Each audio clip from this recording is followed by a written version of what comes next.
Fala investidores, beleza? O Lucas novamente aqui com vocês. Pessoal, nesse vídeo vamos falar um pouquinho sobre o Fiagro de base 10, o SNAG11, um Fiagro aí que vem se destacando bastante, especialmente por causa da sua resiliência. Muitos Fiagros têm passado aí por uma situação realmente desafiadora, porém o SNAG11 vem se desempenhando muito bem, entregando bom rendimento, além de ser um Fiagro que tem pouca oscilação do seu preço de cotação. Observem só, nos últimos 12 meses, a sua mínima foi aqui os R$ 9,99 e a sua máxima os R$ 10,40. Então, uma oscilação muito pequena durante esses 12 meses. Então, quem gosta de ativos um pouco mais estáveis, sem muita oscilação com seu preço, tem procurado investir aí no SNAG11. Mas será que vale realmente a pena investir nesse Fiagro? Como é que ele funciona? Como tem sido o seu desempenho? Então vamos aproveitar para poder analisar o seu último relatório gerencial, que saiu na semana passada, dia 28, e ver como é que esse fundo ele vem se desempenhando no decorrer desse tempo, beleza? Sempre lembrando que o vídeo não é recomendação nem de compra nem de venda de nenhum ativo. Se o ativo lhe interessar, procure se aprofundar e estude bastante para que assim você possa fazer uma boa escolha. E se esse canal te ajuda de alguma maneira, já deixe aí seu like, que é uma maneira de você mostrar o seu apoio, beleza? Então, pessoal, aqui podemos ver que nesse momento o SNAG11 está sendo negociado aqui a R$10, um preço muito acessível, especialmente aí para quem tem pouco dinheiro para investir mensalmente. Seu dividend yield, que é a sua rentabilidade acumulada dos últimos 12 meses, está de 13,25%, uma boa rentabilidade. E ele já pagou aqui nos últimos 12 meses, no acumulado de rendimentos, R$ 1,33. Se continuarmos aqui, descendo mais um pouquinho, podemos ver que seu valor patrimonial por cota, no caso, que seria o seu preço justo, é os R$ 10,07. Porém, como vimos lá em cima, está sendo negociado exatamente a R$ 10. Então, ele está muito próximo ali do que seria o seu preço justo. Porém, seu P sobre VP está mostrando aqui que ele está de 0,99. Então, é uma diferença aí muito pequena, apenas de 1% aí de deságio. Atualmente, ele tem um patrimônio aqui de R$ 503 milhões, conta com caixa aqui de 18 milhões disponível para futuros investimentos ou para poder pagar dívidas e tem um pouco mais aqui de 83 mil cotistas atualmente. Além disso, tem uma boa liquidez média diária superior a 2 milhões. E seu último rendimento anunciado foi correspondente aqui ao mês de maio, que ele anunciou no dia 15/5, o valor de 10,5 centavos por cada cota. Aqui está constando 11 centavos, mas na verdade foi 10,5 centavos. E se descermos aqui, pessoal, podemos ver o histórico, de rendimentos que ele pagou durante esse tempo de existência. Se pegarmos o gráfico aqui, desde lá de meados de 2022 até agora, e podemos notar que ele tem uma oscilação muito pequena com respeito aos seus rendimentos. O menor valor que ele pagou durante todo esse tempo foi 10 centavos e o maior valor foi 12 centavos. Então podemos ver aqui que ele não tem muita oscilação, como outros Fiagros com respeito aos seus rendimentos. Vamos aqui agora, pessoal, no seu último relatório gerencial, considerar alguns pontos sobre o SNAG11. Primeiramente, podemos ver que ele teve início lá no mês de julho de 2022. Sua gestão é feita aqui pela Suno, gestora de recursos. Ele cobra aqui uma taxa de administração de 0,11% ao ano e uma taxa de gestão de 0,80% ao ano. E com respeito à taxa de performance, aqui menciona que ele não realiza esse tipo de cobrança. Aqui podemos ver alguns fatos relevantes sobre ele. Primeiramente, ele menciona aqui que ele tem um resultado acumulado por cota de 4 centavos por cada cota. Então, é muito provável que ele consiga manter esse seu patamar de dividendos que ele vem pagando atualmente durante mais alguns meses. Ele menciona aqui também que, com respeito ao pagamento dos seus CRAs, está totalmente em dias. Então, ele não tem sofrido aí situação de calote como outros Fiagros, vem sofrendo aí como o Vigia 11, o GCRA11. Então, isso é muito positivo para o fundo. Um ponto interessante que eu estava analisando aqui do SNAG11 é um comparativo que a gestora ela faz aqui desse Fiagro com alguns indexadores. Então, observe a questão da rentabilidade do SNAG11, se comparado aqui com CDI, com INFIX, com IBCA. Nota-se que o SNAG11 ele consegue superar todos eles em questão de rentabilidade. Então, apesar de ser um Fiagro que não tem muita oscilação com o seu preço, então você não vai ter muito aquela questão ali de valorização das cotas, mas ele vem entregando um rendimento muito constante e muito bom. Então isso fez com que ele conseguisse aí superar em questão de rentabilidade, desde agosto de 2022 até agora, mês de abril de 2024, conseguisse superar aí o IFIX, o IPCA, o CDI, entre outros indicadores. Então isso mostra que esse fiagro vem se desempenhando muito bem no decorrer do tempo. Continuando aqui, pessoal, podemos ver agora com respeito ao número de cotistas do SNAG11, como ele vem crescendo, né, no decorrer do tempo. Aqui pega o histórico desde maio de 2023 até agora, o mês de abril de 2024. Então observe que praticamente dobrou a quantidade de cotistas. Saiu aqui de aproximadamente 40 mil investidores e agora tem aqui próximo de 90 mil investidores. Então mostrando assim que o fundo ele tem chamado a atenção dos investidores de um modo geral. Aqui podemos ver com respeito ao crescimento também do seu patrimônio, né?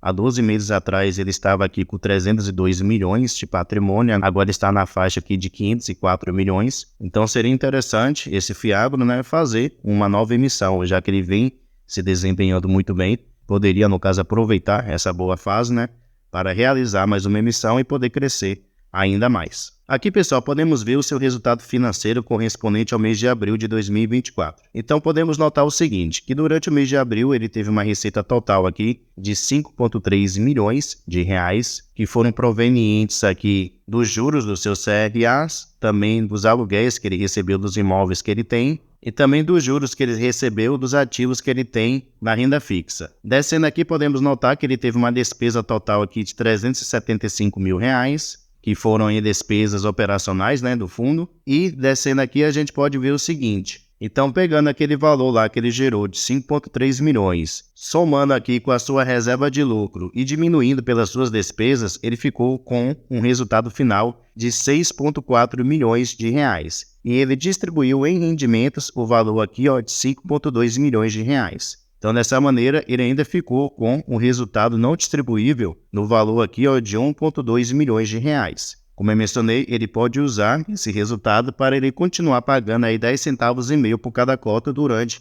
mais algum tempo. Porém, se a taxa Selic ela continuar caindo, como tem expectativa dela continuar caindo até final do ano, pode ser aí que seus rendimentos venham a cair até o final desse ano de 2024. E aqui embaixo a gente pode ver, ó, o seu lucro acumulado, né, durante esses últimos 12 meses. Então, o seu lucro atual corresponde aqui a 3 centavos por cada cota. Aqui, pessoal, a gente pode ter mais algumas informações sobre alocações e movimentações que ocorreram durante esse último mês de abril. Então, primeiramente, podemos ver que atualmente ele tem aqui 264 devedores. Então, ele é um fiagro bem diversificado, tem vários devedores aí. Ele menciona aqui também, ó, que ele tem CRAs indexados ao índice CDI com uma taxa média aqui de 3,47%, que é uma taxa considerada muito boa, geralmente aí de ativos relativamente seguros. E com respeito aos seus imóveis, ele menciona aqui que o mês de reajuste para poder fazer o reajuste, né, no caso do aluguel dos seus imóveis, é o mês de julho.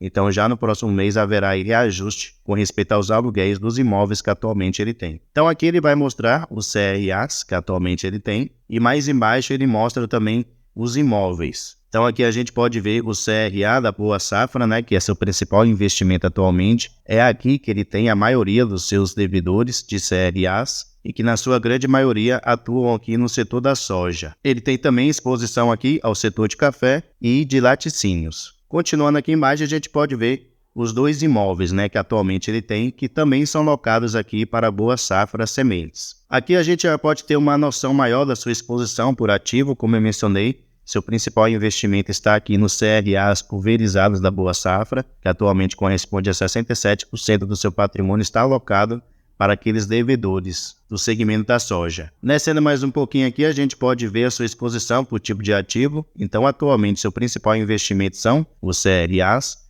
85% do seu patrimônio está investido neles. Ele tem aqui 11% do seu patrimônio investido nos seus imóveis e 4% em FITICs. E aqui também a gente menciona a sua exposição por garantia. Aí a gente pode ver aí os 5 tipos de garantias que atualmente o SNAG11 ele tem dos seus devedores. E mais embaixo aqui a gente pode ver, no caso, a sua exposição por indexador. Então, a maioria dos seus ativos estão indexados aqui ao índice CDI, no caso, dos seus CRAs. E essa porcentagem aqui, indexada ao índice IPCA, tem a ver com o reajuste dos aluguéis dos imóveis que ele tem, que usa-se o índice IPCA para poder fazer o reajuste. E aqui, pessoal, a gente pode ver a sua exposição por devedor. Então, podemos notar que tem alguns ativos aqui, tem alguns devedores que tem uma exposição maior, né? Como esses 2, 3 primeiros aqui, que ele tem uma exposição aqui de quase 10% em um. No outro, no segundo, ele tem uma exposição de quase 8%. E nesse outro aqui, uma exposição de quase 6%. Então esse é o ponto a se ter cautela, né, com essa exposição que ele tem nesses devedores aí. Porém, aqueles devedores dada a Boa Safra, ele é bem diversificado. Praticamente desse Rural Brasil para baixo, é tudo devedores dada a Boa Safra. Então observe que ele é bem diversificado, ele não tem exposição maior do que 2% aí aproximadamente. E aqui a gente pode ver também, pessoal, com respeito à sua exposição para o setor. Então 67% dos seus devedores atualmente são produtores, especialmente lá do setor de soja, como eu já mencionei. Ele tem atuação aqui também no setor de café e de fornecedores, além de laticínios. Então esses são aí os 4 setores que atualmente ele tem exposição. Aqui também a gente pode ver a distribuição geográfica, né, dos seus devedores. Então, onde é que atualmente esses devedores têm atuação? Então, podemos notar que se concentra aqui no estado do Mato Grosso, com 26%, também o estado de Goiás, com 27%, e o estado de Minas, aí, com 21%. No estado do Rio Grande do Sul, né, que teve aquela tragédia, ele não tem exposição nenhuma. E aqui por último, pessoal, ele traz alguns detalhes sobre cada um dos ativos que atualmente ele tem. Então aqui ele vai falar sobre esse CRI da Boa Safra, que atualmente é seu principal investimento, né? Ele vai falar um pouquinho como é que funciona, como é que essa empresa atua atualmente, vai trazer mais algumas informações. Então ele vai falar de uma maneira que todos assim consigam ter um entendimento correto de como é que funciona cada um desses devedores, de como é essas operações CRAs em cada um desses devedores, e também traz informações sobre esse devedor, né? O setor de atuação dele, como é que ele funciona. Então, dessa maneira aí, você consegue ter todas as informações que você, como investidor, precisa ter para analisar e ver se vale a pena ou não investir nele. Beleza? Pessoal, deixa aí nos comentários, você investe no SNAG11, pensa em investir futuramente? Qual é a sua opinião sobre ele? Deixa aí nos comentários. Pessoal, muito obrigado pela sua atenção e até a próxima.